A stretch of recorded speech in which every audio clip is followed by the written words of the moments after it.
morning mga kapamilya. Isang bagong araw, bagong kwentuhan, bagong karanasan. Ako po si Chris Aquino and you're watching Chris TV. Good morning! Start muna ako. Latest copy of Preview, their beauty issue. Ako po yung nasa cover. Pero yung mas gusto kong picture, ito. So, do get a copy out in the market na. Okay, next. Galing kay... Where are we? Marivic Aurelio. Good morning, Miss Chris.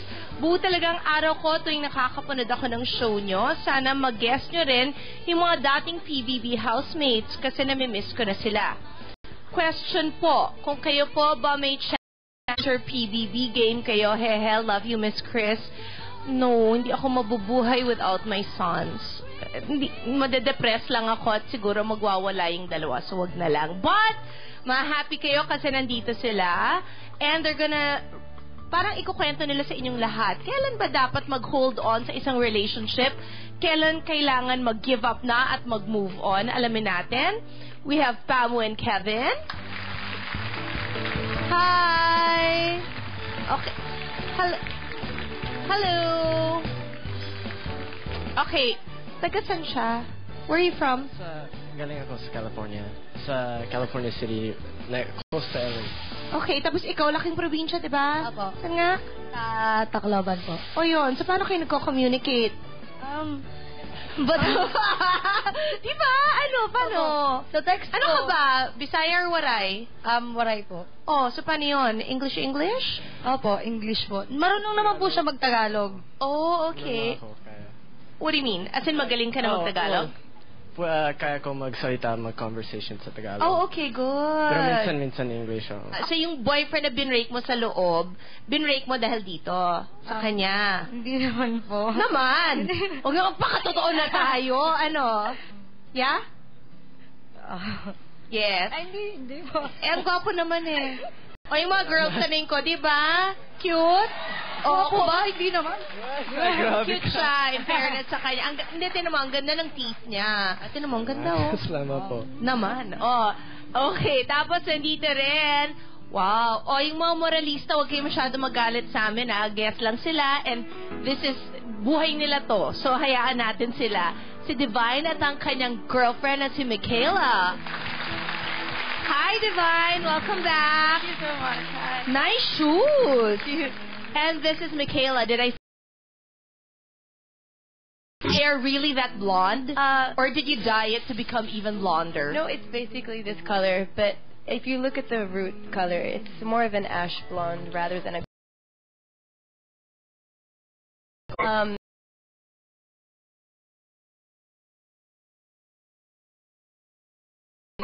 Divine. Sa Cebu. Kasi, she was doing a dance movie there. So, Really? we met. What is the movie? Dance Called Forever? Dance for Me. I'm sorry?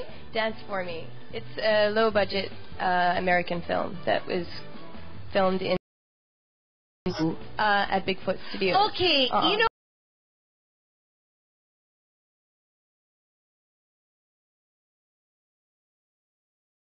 movie. So it was shot there or around Cebu? Most of it was shot in the studio, and then there was some on like. And then, gaano katagaling ligawan and everything? Well, we met through common friends, and we went out for dinner. Tsaka, we just became really close the first time we met. Cause Ganon? Instant? Cause we have kind of similar personalities. She's very like fun and outgoing, and I'm very like fun. I think I'm fun. Okay. No, pero pang ilang relationship mo siya, Divine? Fourth. Fourth. And of the four, all four with girls? Yes. Okay. Pero she has had some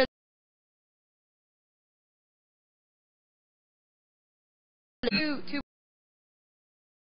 girlfriend and a before girlfriend her. before.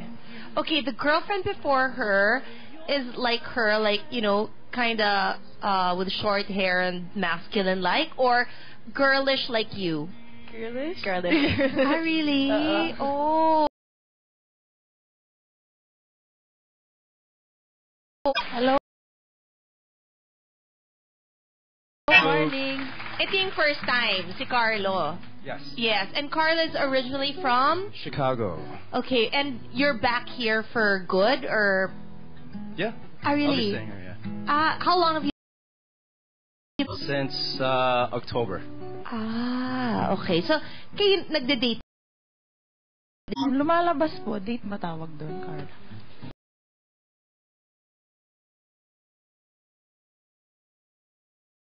Hawak-hawak na si Hita eh. Di siguro nagde-date na yon, di ba? Ano?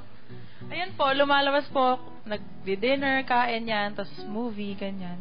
So, I guess, Spending Holy Week together. Yan ang nakalagay. Sa kayo nagpunta?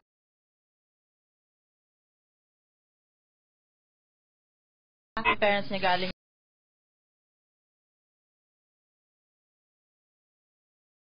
naman ako, tapos yun, nag-boat po kami. How long 12 were you in hours. Romblon? For 5 days? 4 or 5 days? Yeah, ganun pa. Okay, si Michaela is in the Philippines for you. Yeah. Hindi na siya umalis because of you? Oh, and work. She loves the Philippines. Great. And what's your work here now? I'm a choreographer. So, magmula last year until now, dito na siya. Wow. O pag-usapan natin while you were inside the house, syempre, di ba, maraming mga na-expose, most especially kay Divine, na how were you able to take it, Michaela, that she had crushes and all that? And also, how have you adjusted to her fame? Alamin natin yan sa pagbabalik ng Chris TV.